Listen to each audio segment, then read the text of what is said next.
You went through a lot of chemotherapy, radiation, two stem cell treatments. That's a lot of aggressive treatment, and there's a lot of isolation that goes with that.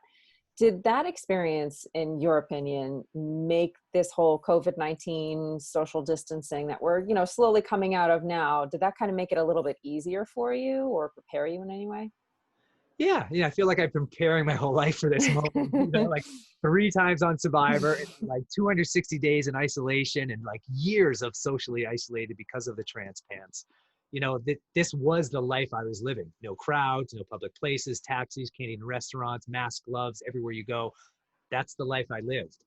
And it's interesting because as a cancer patient, I'm protecting myself from the world, and I'm educating people about what's going on with me to try to protect myself from everyone.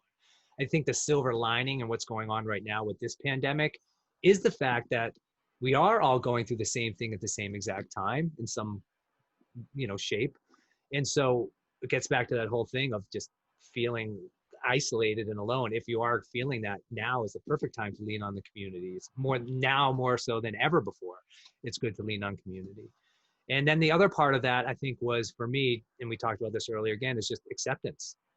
Like, the first step to anything you can't control is acceptance, because all the denial and this rush to be productive and get things online and take your yoga class and, schools, everything's so organized and prepared on our life, and we like to control things as human beings, but now we can't control anything.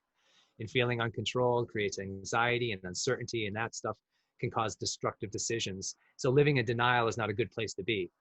Of course, I didn't want to accept there was this cancer inside me trying to kill me, but I had to. I had to in order to move on to that next phase, which was, like I said, to map out how I want to live for the rest of this time.